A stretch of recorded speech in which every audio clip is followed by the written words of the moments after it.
अगर दलित समाज का 97% बच्चा आज पढ़ ही नहीं रहा, 95% अति पिछड़ा समाज का बच्चा पढ़ ही नहीं रहा है, 93% मुसलमान समाज के लोग पढ़ ही नहीं रहे हैं, तो किस बेनिफिट की आप ये नौ सामंतवाद बन गया, जिसको समाजवाद का बेसिक डेफिनेशन नहीं पता। वो कहता है कि हम समाजवाद के पुरोधा, हमारे बाप दादा का समाजवाद है। अरे बाप, सबसे बड़ी बात समाजवाद में तो ये है कि वंशवाद नहीं होना चाहिए।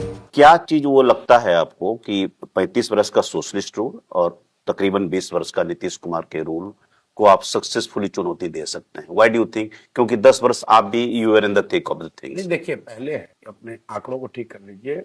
यहाँ सोशलिस्ट रूल कब रहा है? समाजवाद की बात करने वाले लोग सत्ता में रहे। समाजवाद की यहाँ कभी राजनीति नहीं हुई है। उसका एक अपभ्रंश लालू जी ने शब्द जो प्रयोग किया वो है सामाजिक न्याय।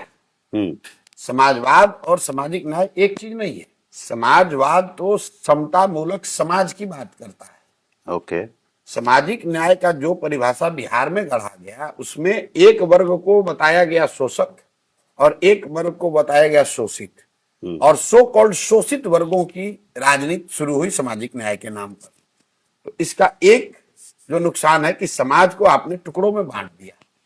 अब अगर आपने इसलिए बांटा कि आप कह रहे हैं कि शोषित वर्गों के भलाई के लिए, तो जो आंकड़े सामने आपके हमारे हैं, उन्हीं का सबसे प्रमाणिक आंकड़ा है जातीय जनगणना।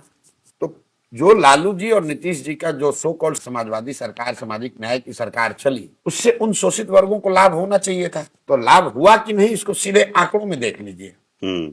1990 में लालू जी जब मुख्यमंत्री बने तो 80% जो बहुजन की बात होती है, शोषित वर्ग की 90% लोगों की बात होती है, तो 90% शोषित वर्गों के बिहार को देश का सबसे गरीब और पिछड़ा राज्य उसमें बताया गया।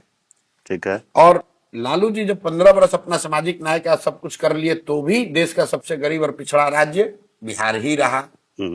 और उसके बाद 20 वर्ष की नीतीश कुमार के सामाजिक न्याय संघ विकास के बाद भी देश का सबसे गरीब और पिछड़ा राज्य बिहार ही है। ये तो बिहार की बात हो गई कि पूरे राज्य की दशा नहीं सुधरी। अब उसमें शोषित वर्गों की दशा देख लीजिए।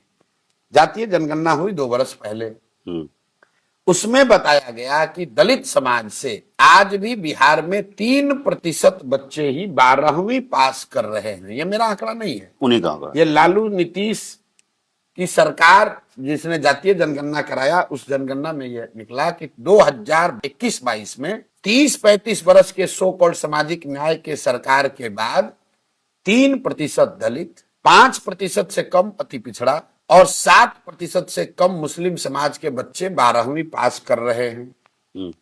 तो मेरे भाई, अगर आप 30 वर्ष सामाजिक न्याय के नाम पर आंदोलन किए, सरकार चलाए, और एक वर्ग को आपने बताया कि ये लोग शोषित हैं, उन वर्गों की का शासन तो रहा नहीं 30 वर्ष।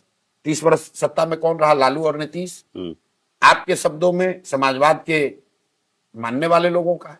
तो अगर दलित समाज का 97% बच्चा आज पढ़ ही नहीं रहा है, 95% अति पिछड़ा समाज का बच्चा पढ़ ही नहीं रहा है, 93% मुसलमान समाज के लोग पढ़ ही नहीं रहे हैं, तो किस बेनिफिट की आप बात कर रहे हैं? सबसे बड़ा इसका एक हथियार लोगों ने कहा आरक्षण। तो आप मुझे बता दीजिए कि जब आपका समाज 90%, 95% 12वीं नहीं पास करेगा, तो उसको आरक्षण का लाभ मिलेगा कैसे? तो इसका मतलब क्या हुआ कि 9 सामंतवाद बन गया। 10% को आपने हटाया, जिन 3-4 जातियों की पहचान की गई सामंती जातियों के बारे की तरह, उनको हटाकर नई 3-4 जातियों के लोग नए सामंतवादी बन गए, और जो गरीब था वो जहां था वही रह गया। इसलिए हम लोग इस समाजवादी व्यवस्था हम मानते ही नहीं है, क्योंकि समता मूलक अगर समाज बन गया होता तब बिहार की ये दुर्दशा होती थोड़ी। इसलिए इसका विरोध है। तो आप क्या उसको ऑफर कर रहे हैं? इसको हम लोग क्या ऑफर कर रहे हैं? विचारधारा के आधार पर जनसुराज ने कहा कि समता मूलक समाज अगर आपको बनाना है, तो नौकरियों में आरक्षण के साथ साथ संख्या के आधार पर राजनीति में भागीदारी, और उससे भी महत्वपूर्ण शिक्षा, जमीन और पूंजी में हिस्सेदारी। अगर बिहार में 15% लोग, 10 लाख बच्चे अगर 12वीं कर रहे हैं, तो उसमें दलितों की आबादी के हिसाब से 2 लाख बच्चे 12वीं पास करने चाहिए। अगर बिहार में 60% लोग भूमिहीन हैं, देश में वो औसत है 38%। हम्म, देश में 38% लोग भूमिहीन है, बिहार में 57% लोग भूमिहीन है। ओके। तो जब तक आप जमीन को लेकर मामला सुलझाइएगा नहीं, जब तक भूमि सुधार नहीं लागू होगा, कैसे कल्याण होगा, कैसे समता मूलक समाज की बात करेंगे। कुछ लोगों ने कहा भूमि सुधार का बात कीजिएगा तो सवर्ण नाराज हो जाएगा। बिल्कुल नहीं होगा। बिहार वो राज्य है जहां सवर्णों ने, भूमि धारकों ने, सिर्फ सवर्ण नहीं, जिनके पास भी जमीन थी, उन्होंने 1 लाख एकड़ से ज्यादा भूदान आंदोलन में लोगों ने स्वेच्छा से जमीन दिया। हम्म, विनोबा जी के आह्वान पर। आप मुझे बताइए वो 1 लाख, 1.25 लाख एकड़ जमीन आज कहां है, किसको मिली? उससे भूमिहीनता कम क्यों नहीं हुई? वो इसलिए कि बिहार में भूमिहीनों की संख्या बड़ी इसलिए नहीं है कि कुछ वर्गों के पास सारी जमीन है। हम्म, भूमिहीनता इसलिए है कि बिहार में जमीनों का मालिकाना हक, 1/3 जमीन का मालिकाना हक डिस्प्यूटेड है। गर्मजरुआ, सरकारी गर्मजरुआ, खतियानी, मतलब इतने तरह के जमीन का विभेद है। और 1/3 जमीन में जो लिटिगेशन है ओनरशिप का, वो लिटिगेंट है सरकार। जमीन का मालिकाना हक अगर जमीन सुधार के जरिए, भूमि सुधार के जरिए लागू कर दिया जाए तो जो भूमि धारक है उनकी भी स्थिति बढ़िया होगी और जो भूमिहीन है उसको भी लाखों एकड़ जमीन मिल जाएगा। तो ये दूसरी बात कही। तीसरी बात मैंने कहा पूंजी में हिस्सेदारी बैंकों से, जो बिहार के स्तर पर हम लोग कह रहे हैं कि भाई 4 लाख 4.5 लाख करोड़ रुपया बैंक में बिहार के लोग जमा कर रहे हैं। बिहार के लोगों का हक है कम से कम 2,80,000 करोड़ रुपया बिहार के लोगों को लोन मिलना चाहिए। मिल रहा है 1,60,000 करोड़। लेकिन उस 1,60,000 करोड़ में भी अगर आप दलित अति पिछड़ा देखिएगा तो 5% से भी कम दलित अति पिछड़ा समाज के लोगों को घर बनाने के लिए, बिजनेस, रोजी रोजगार करने के लिए, पढ़ाई करने के लिए, खेती के लिए लोन मिल रहा है।